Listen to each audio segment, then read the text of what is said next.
You know, from the simple paper clip on your desk to the massive rocket on a launch pad, our world is quite literally held together.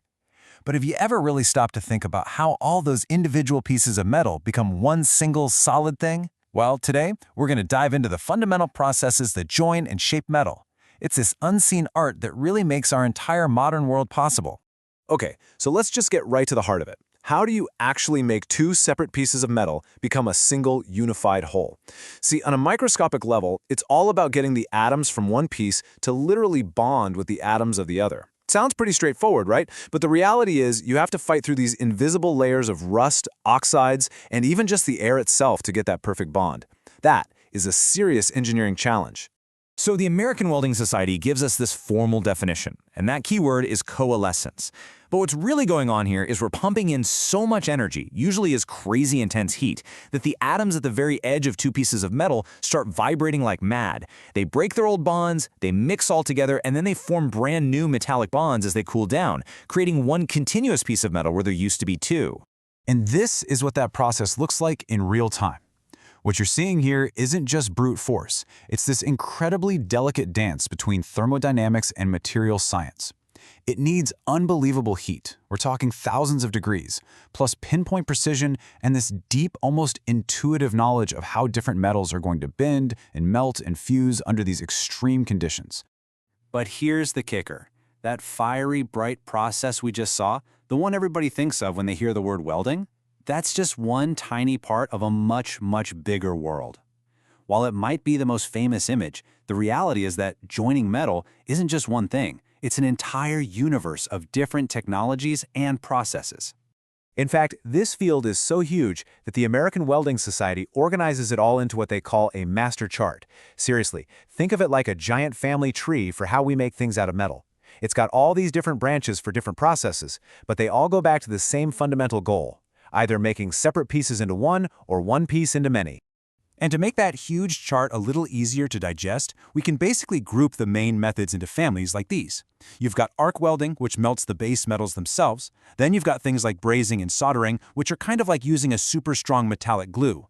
And then there are completely different ways of thinking about it, like solid-state welding, which uses immense pressure, or even super high-tech adhesive bonding. So, with all these options on the table, you're probably wondering, how on earth do engineers and fabricators actually decide which process to use? It's a fantastic question, and let me tell you, the answer is way more complicated than you might think.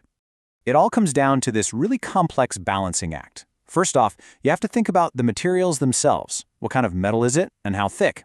Then, what's the end goal? I mean, are you building a backyard gate, or are you building a jet engine? And finally, you've got all the practical stuff. How skilled is the person doing the work? What's the environment like? And of course, what's the bottom line? The cost and the safety of it all. Okay, to really see how all those factors come into play, let's zoom in on one of the most common and versatile families of them all, arc welding. This whole category is about harnessing the raw, incredible power of electricity. So arc welding uses an electric arc, and you can literally think of this as a controlled continuous bolt of lightning. It jumps from a tool, called an electrode, to the metal you're working on. And this arc is so intensely hot, we're talking thousands and thousands of degrees, that it instantly melts the metal, creating this little molten pool that fuses the two pieces together as it cools. Now, what's so cool about this diagram is how it breaks down that controlled lightning idea. See that electrode on the left? That's what's carrying the current. The arc then jumps from its tip to the metal workpiece. But at the same time, you see that cloud on the right? That's a shielding gas, and its entire job is to blow away the regular air to protect that molten metal from any impurities that could sneak in and weaken the final bond. And this slide just brilliantly shows the variety you can find in just one family. Over on the left, you've got stick welding. It uses an electrode that actually melts and becomes part of the weld. It's tough, it's versatile, perfect for construction. But on the right, you've got TIG welding. It uses a tungsten electrode that doesn't melt. This gives the operator incredible control, and you get these beautiful, clean, precise welds that you absolutely need for something critical like an aerospace part. Same family, totally different tools for totally different jobs. But hey, joining metal together is only half the story. The very same principles of focused, intense energy that let us build things up also give us these incredibly precise ways to cut them down. For every act of creation, there's got to be an equal and opposite act of division, right? The principle is usually the same. Just apply a massive amount of focused energy. But instead of making a pool to join things, you use that energy to slice right through them. Something like plasma arc cutting uses a superheated jet of ionized gas to just blast through steel like a hot knife through butter. And others, like oxyfuel cutting, use a chemical reaction that literally burns its way through the metal. It's amazing. Now, when you're cutting metal, one of the most important insider terms is kerf. Just think of it like the width of a pencil line. A process that has a teeny tiny kerf, like laser cutting, is like drawing with a super sharp pencil. It lets you do incredibly intricate, high-precision work. A process with a bigger kerf, well, that's more like drawing with a thick marker. It might be faster, but it's not going to be anywhere near as exact. So, okay, we've talked about joining and cutting, arcs, and kerfs. But why does any of this stuff really matter?